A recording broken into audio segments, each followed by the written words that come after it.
I gotta wait. How long I gotta wait for a press record? Go. Welcome to the share, where Miss Dreme always has a story.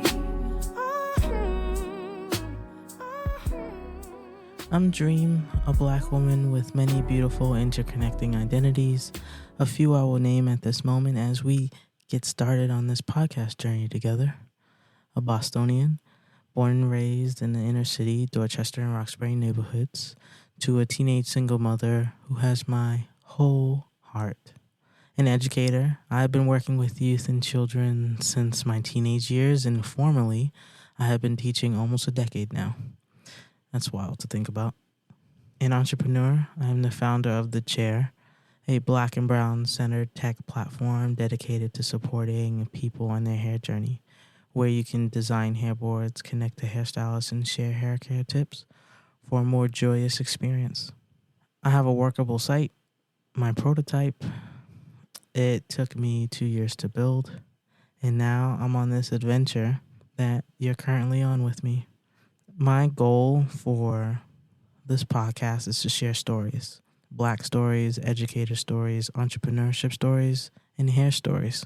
I want you to leave each episode with the opportunity to gain new insight, just a glimpse into my world or the worlds that are featured on my podcasts, a little chuckle during your day or night, possibly a little anger to encourage you to advocate for justice, and hope to continue learning and dreaming. So come in and listen to the beautiful voices in the chair as they share their stories, starting with me. Where we share stories in the chair.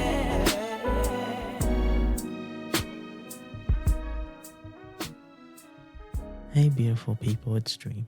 This episode, I'm sharing a poem, but before that, I wanted to say thank you. Because of you, I have gotten this far, and there's so much more to come.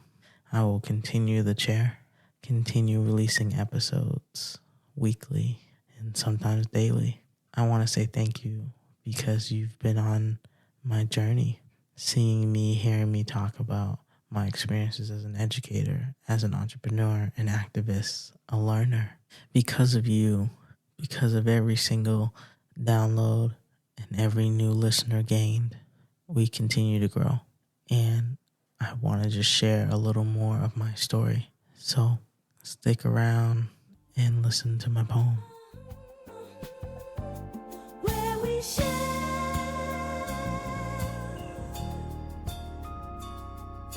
stories in the chair.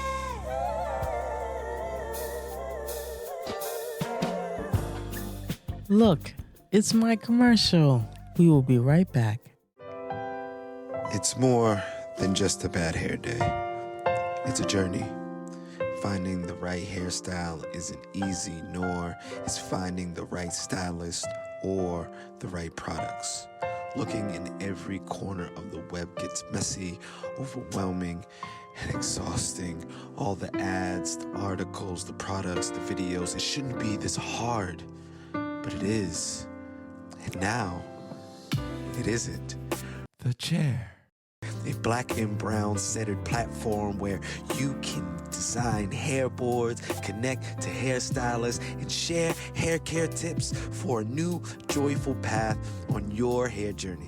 Avoid the clutter, save yourself hours, months, and even years of research and poor trial and error. Everything you need and only what you need is in one place. Hairboards made by people like you, for you. Find the right products, the right people, the right answers for you, stress-free. Join The Chair community and make every day a great hair day. When you share your pain, you allow others to help you. And when you share your success, you help others get theirs. Lean on The Chair. We got you. No stress, no strife. In the chair. The chair. The chair. All right.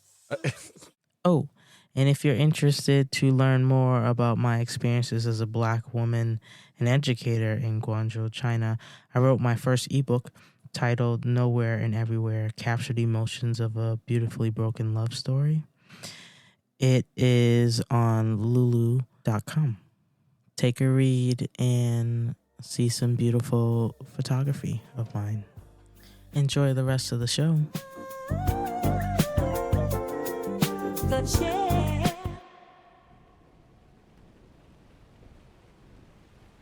The title of my poem is called A Piece of My Story. This is a poem.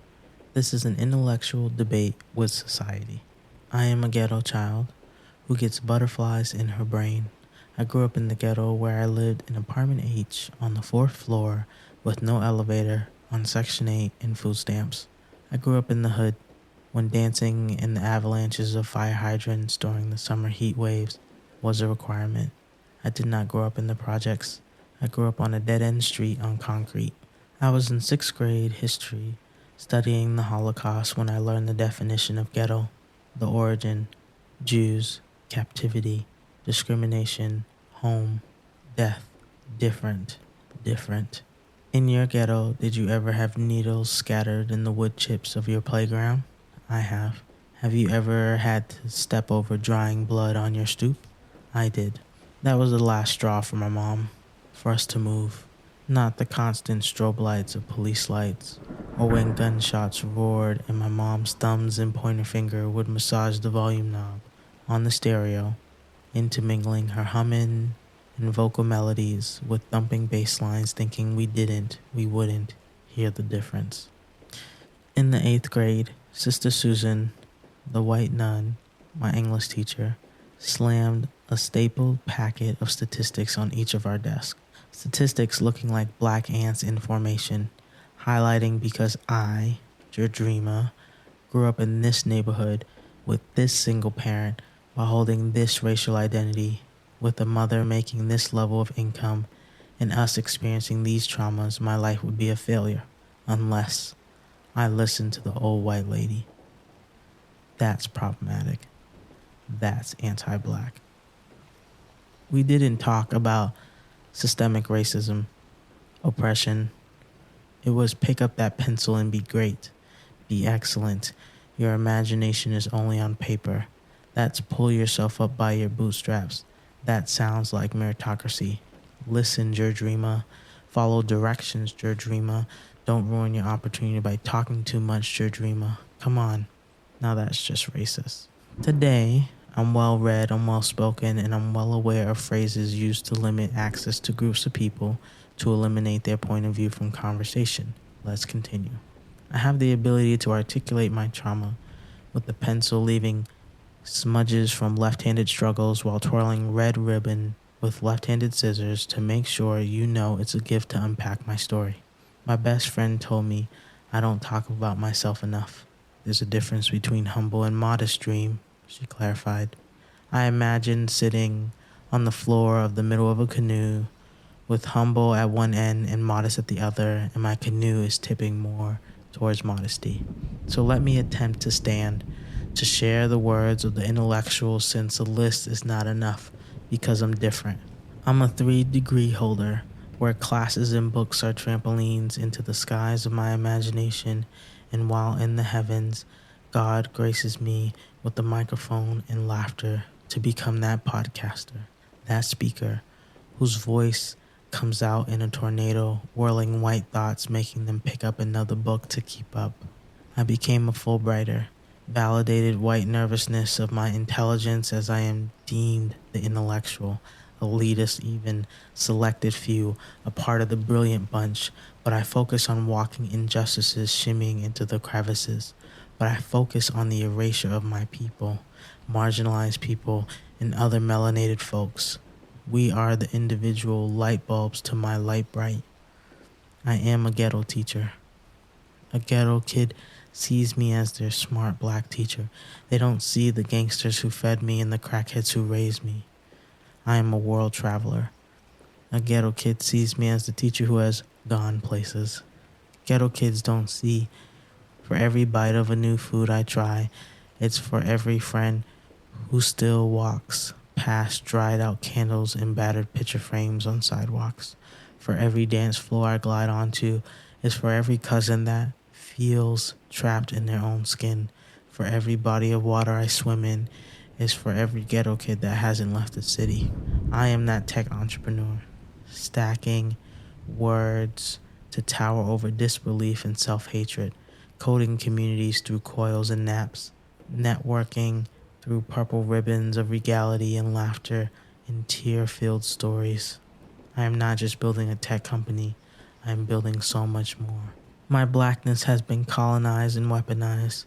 I'm well aware that I'm not using bigger words for small-minded responses to prove my poem is a cerebral, culturally responsive piece to educators on how they navigate the culture of their classroom, neighborhoods, workplace for the betterment of ghetto children because they could be just like me. I work with ghetto kids. I was once a ghetto kid who wasn't seen as a person, who was seen as just statistics, a black ant to be collected and studied, fascinating faces that I could build worlds and mazes constructed with the limited resources allotted. A high school ghetto student of mine that I worked with in an after-school literacy program once said, "Do you ever write so much that you smell the pen?" She was writing a paragraph, hated my guts because I pushed her to write more by hand. She attended a notorious public school known for encouraging the suffocation of the roots of ghetto dreams, peeking out from fractures in concrete, when black ants are mistaken as stiff, degraded pieces of chewing gum.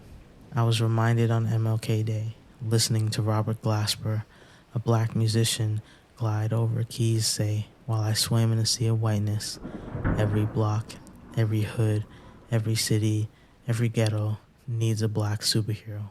I told my ghetto student, you can do it, because every one of my ghetto students is my superhero, even if they don't know it yet. Welcome to the chair, where Miss Dreme always has a story. Thank you for listening to an episode of The Chair. I, of course, would love your continued support. Let me know what you think of this episode by doing all the things. Subscribe, comment, and come back next week, every week. Enjoy the rest of your beautiful day. Or if you are like me, enjoy that moonlight and that one star under all your city lights. Love you. Talk to you later. The chair. Well, I gotta wait. How long I gotta wait for a person to record? Go. We support her. Shit. Do your Welcome to the chair, where Miss Dreme always has a story.